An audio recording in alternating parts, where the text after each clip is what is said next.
안녕하십니까. 광주 데일리뉴스가 직선 3기 전남교육 청사진을 살펴보는 시간을 마련했습니다.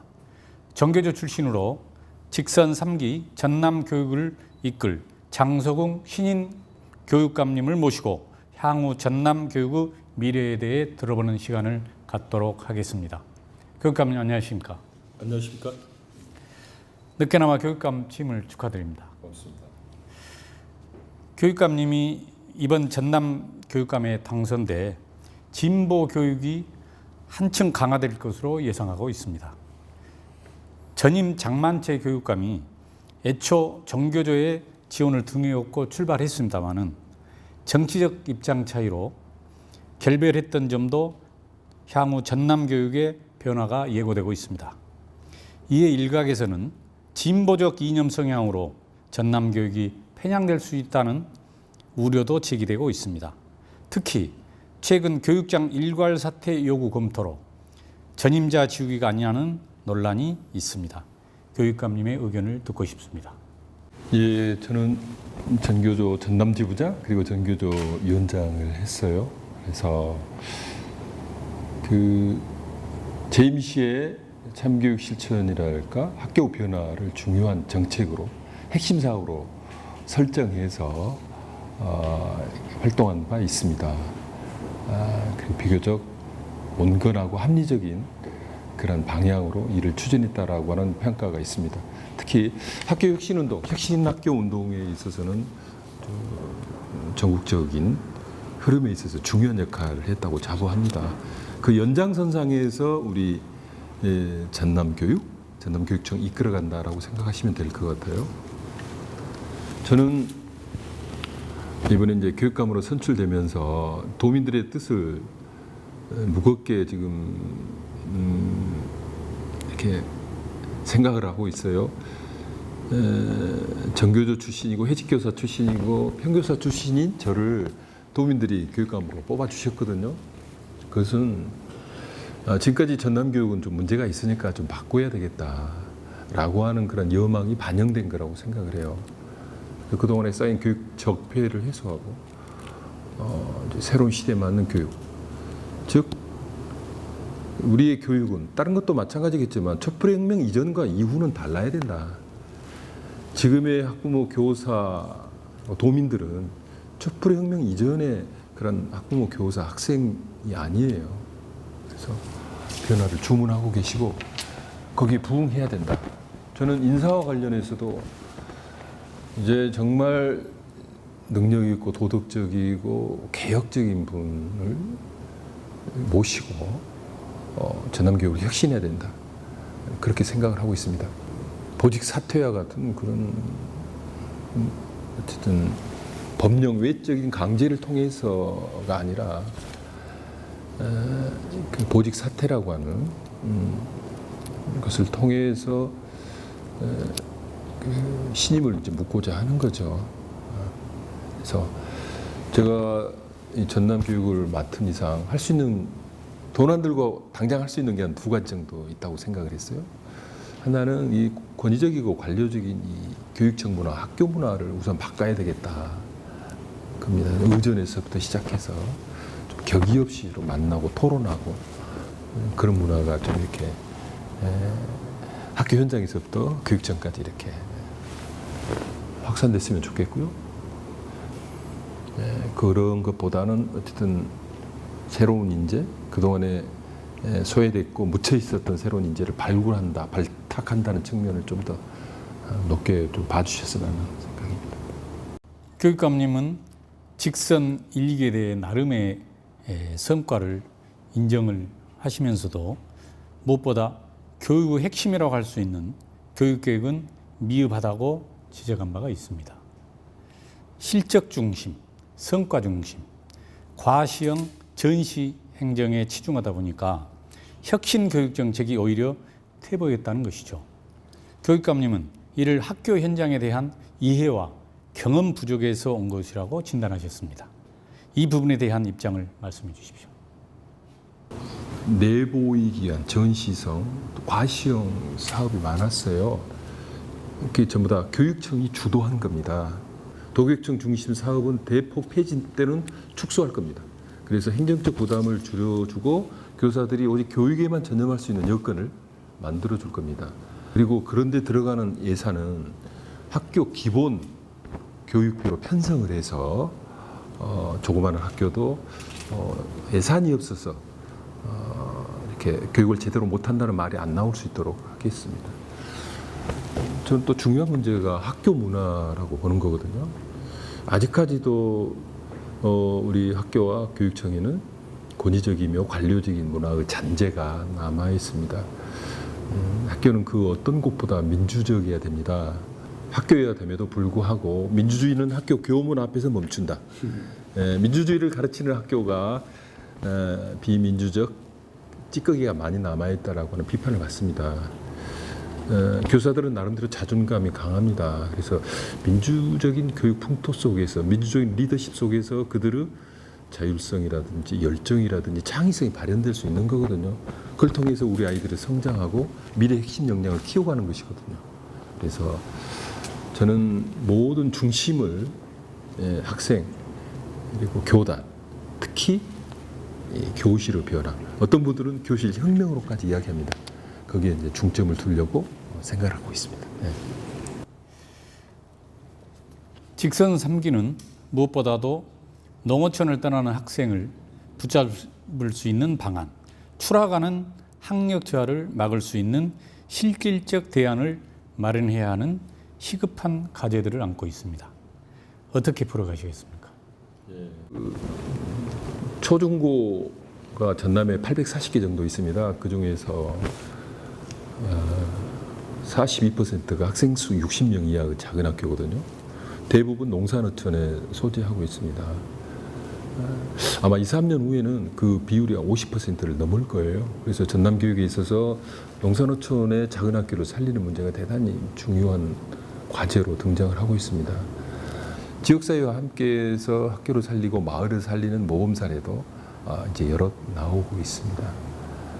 저는 학교가 지역사회의 교육 문화, 더 나아가서 복지의 중심이 돼야 되고, 마을이 곧 학교, 학교가 곧 마을이다. 이런 관점 속에서 지역사회 학교를 보아야 됩니다. 요새 지역사회에 보면 귀농귀촌한 분들이 많이 계시기 때문에 또 역량 있는 분들이 많이 있거든요. 그러한 인프라까지도 이렇게 같이 학교 교육 자산으로서 활용할 수 있도록 함께 가야 된다. 그리고 무엇보다도 전제돼야 될 것은 농산어촌 학교의 이런 교육력을 높이는 거거든요. 거기는 자연 환경도 아주 좋죠. 농산어촌 학교는. 그리고 학생 수가 적기 때문에 학급당 학생 수도 10명 내외의 학교가 많습니다. 그래서 개별화 학습도 가능하고, 따라서 교육과정도 보다 창조적으로 운영할 수 있어요. 그런 강점을 최대한 살리고, 그래서 이제 도시 학생들 그리고 시단위, 읍단위 학생들도 이렇게 찾아갈 수 있는 학교, 그래서 좀 특화시키는 그런 노력이 아울러 병행이 될 때 그런 작은 학교가 살 수 있다. 저는 그렇게 보고 있습니다. 직선 3기의 전남 교육의 달라질 점은 도민이 참여하고 결정하는 전남교육 실현을 위한 전남교육자치위원회와 전남형 미래학교 프로젝트를 추진하고 계신 걸로 알고 있습니다. 이에 대한 계획을 한번 말씀해 주시죠.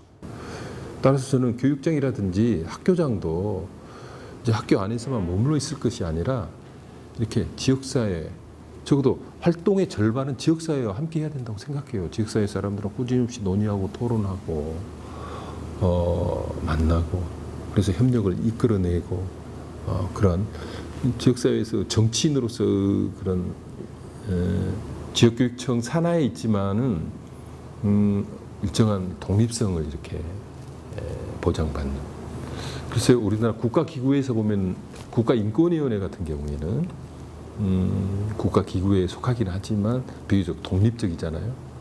그리고 이런저런 정부의 기관에 대해서 권고를 하죠. 그래서 하여튼 그런 위상 정도로 생각하고 있습니다. 그 전남 학교의 조리와 배식 환경이 매우 열악한 것으로 알고 있습니다. 취임 첫 일정으로 무안 청계 남초등학교를 방문하셨습니다. 학생들에게 직접 배식하고 함께 식사하며 학교 급식도 교육의 일부라면서 급식 환경을 개선하겠다고 말씀하셨습니다. 안전한 학교를 내세운 직선 3기의 급식 환경 정책은 무엇입니까? 예. 청계남초 간 것은 그 학교가 운반 급식을 하고 있거든요. 그러니까 그 학생 수가 50명 이상인 학교에 대해서는 자체 급식실을 두고 조리해서 배식을 하고 있습니다. 그렇지 않는 학교는 운반 급식을 하고 있어요. 근데 그 과정에서 되게 이제 택시라든지 자가용을 이용해서 하기 때문에 이런저런 염려가 많습니다. 그래서 어떤 곳은 2개 학교를 이렇게 하다 보니까 한 학교를 거치고 오고 그러다 보니까 음식이 식기도 하고 그 운반 배식과 관련해서는 가능한 한 이렇게 냉장과 보온이 가능한 탑차를 이용해서 하는 것이 가장 바람직하거든요. 근데 그런 냉장차를 활용할 수 있는 시군이 그렇게 많지는 않습니다. 많지 않기 때문에 가능한 한 최대한 확보하려고 보고요. 그러지 않는 학교는 어쨌든 최대한 운반급식, 자가용이나 택시로 하더라도 그 건강이라든지 위생에 차질이 없게 할 수 있도록 노력을 할 겁니다. 우리 농민에게도 도움이 되고 우리 아이들에게도 도움이 될 거라고 생각하고 지자체와 협력해서 예산도 크게 많이 들지 않으니까 실행하려고 합니다. 문제가 되는 것은 이렇게 거기에 첨가물이거든요. 첨가물은 이제 친환경이 되지를 못합니다. 그 문제는 이제 중장기적 과제로 가야 되고 신속한 식재료를 이렇게 공급하기 위해서 이제 급식 지원센터가 필요합니다. 현재 6개 시군에 이렇게 만들어져 있어요. 임기 내 22개 시군 전체에 급식 지원센터가 설립될 수 있도록 지자체와 협력을 할 거고 현재는 농축산물 중심인데 거기에 수산물도 좀 포함시켜서 신선하고 좋은 먹거리를 아이들에게 제공하려고 생각하고 있습니다. 교직원 모두가 차별 없는 환경에서 긍지와 자부심으로 아이들에게 집중할 수 있도록 한다고 공약을 하신 바가 있습니다. 끝으로 교직원들과 학생들에게 희망의 한 말씀 해주시죠. 예, 학교를 학교답게 교육을 교육답게 이루어내기 위한 기분 좋은 변화 그리고 담대한 변화가 시작된다 이렇게 감히 말씀드릴 수 있습니다. 저는 전남 교육 행정을 관통하는 원리를 민주주의라고 생각을 합니다. 그래서 끊임없이 학부모님들, 지역민들, 그리고 교사 이렇게 소통하면서 정말 바람직한 전남 교육 행정을 만들기 위해서 최선을 다할 겁니다. 우리나라 교육기본법 제2조에 보면은 홍익 인간의 이념을 바탕으로 해서 건전한 민주시민의 양성, 육성이 중요한 교육의 목표 중에 하나입니다. 그래서 지금까지 소홀히 해왔던 측면이 있는데요. 우리 아이들이 미래의 민주시민으로서 올바르게 성장할 수 있도록 제반 교육적 노력을 다 해갈 겁니다. 제가 선거 공약에서 제출했듯이 한 아이도 포기하지 않는 그런 전남교육 위해서 헌신하겠습니다. 전남교육 행복시대, 전남교육 성공시대를 이야기를 했어요. 이제는 행복에 대한 관점, 성공에 대한 관점도 좀 달라져야 된다고 봐요. 행복은 오랜 고생 끝에 쟁취하는 결과물이 아니죠. 행복은 과정마다 순간마다 행복해야 되는 거예요. 학교가 그래야 된다고 보는 거거든요. 근데 우리 아이들은 그런 미래의 정말 무지개와 같은 그런 행복을 위해서 그 빛나는 청춘들을 참 저당 잡혔다 그럴까요? 그래서 과정마다 순간마다 학교가 그런 학교가 될 수 있도록 나는 그게 행복이라고 보고요. 그런 행복한 학교를 만들 수 있도록 노력을 할 거고요. 성공도 마찬가지죠. 성공에 대한 관점이 이제 지금 많이 바뀌었잖아요. 좋은 대학 가서 좋은 직장. 저는 성공이라고 하는 것이 자기가 하고 싶은 일, 좋아하는 일, 잘하는 일을 할 수 있는 그런 직업을 갖는 거라고 봐요. 그래서 그 속에서 자기 자신을 실현하고 조그맣게나마 어떤 사회를 위해서 봉사할 수 있는 그것이 바로 성공한 삶이라고 생각을 합니다. 그래서 우리 아이들이 각자의 적성이나 끼나 소질을 최대한 발휘해서 그런 자리에서 그런 역할을 할 수 있는, 그렇게 해서 성공한 우리 아이들이 될 수 있도록 노력을 해야 할 겁니다. 전남교육 그런 행복시대, 성공시대를 위해서 열심히 하겠습니다. 기대도 많아서 부담도 크고요. 두려움마저도 느낍니다. 그래, 잘하나 보자. 라고 좀 이렇게 냉소적인 시각을 갖고 있는 분들도 있을 거고요. 제가 선거 때 같이 경쟁했던 후보를 또 만났어요. 그래서 제가 전남교육 선거문의에서 많이 도와주시라 했더니 또 흔쾌하게 함께 하겠다 해서 그분의 정책이라든지 또는 뭐 전남교육 성공을 위한 제반 조언을 아주 전폭적으로 또 받아들여서 해갈 거라고 약속을 드렸습니다. 기대해 주셔도 좋습니다. 예, 그러니까 오늘 말씀 감사합니다. 수고하셨습니다. 맞습니다.